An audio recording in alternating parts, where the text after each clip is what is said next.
কি গো ভাই পুটকিন গুতা দিলা কে?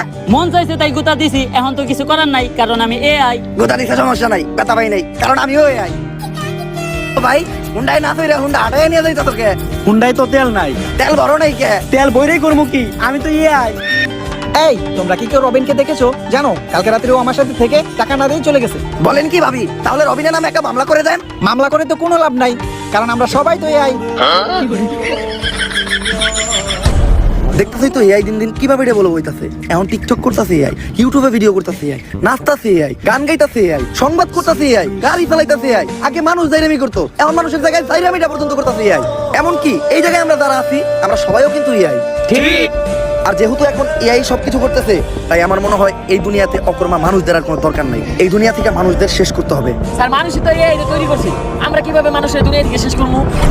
এইভাবে এইটা ভাইরাস এক্স, এই ভাইরাসটা যে সাইন্টিস্ট তৈরি করছে সেও একজন AI। এই ভাইরাস যখনই মানুষের শরীরে প্রবেশ করব তখন তারা জম্বিতে পরিণত হইব, আর একজনের মাধ্যমে আরেকজনের গায়ে ছড়াইব, আর এক সময় দুনিয়ার সব মানুষ জম্বি হয়ে যাইব।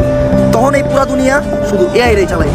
কিন্তু স্যার মানুষ তো এত বোকা না, মানুষের শরীরে আমরা এআই রা এই ভাইরাস দিব কিভাবে? এই বুদ্ধিও আমার কাছে আছে। স্যার আপনি এটা কি করলেন? আপনি নিজে এনে লেখা দিচ্ছেন সাবধানে এটা কেউ খাবেন না। মানুষ কি বুঝাই নাকি এই লেখা দেখার পরেও মানুষ এটা খাইবো? মানুষ বুঝাই না, কিন্তু মানুষ হলো তেরা। মানুষই দুনিয়ার একমাত্র প্রাণী, পরে যেটা না করা হইব ও ওইটাই বেশি করে করবো। তুই খালি দেখতে থাক। পকেটে ছিল না টাকা, তাও কিনছি 250 গ্রাম কেরু, বাসায় যেয়ে শুরু করে দেবো জয় গুরু। কিরে এনে আবার কি লেখা? সাবধান কেউ খাবেন না। তোর মারে বাপ, কেরু খাই হজম করে লাই, আর এটা তো বললে আর আজকে আর কেরু খাবো না, আজকে এটাই খাবো।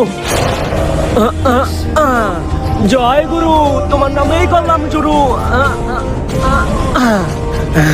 আমারে খাইতে না করে।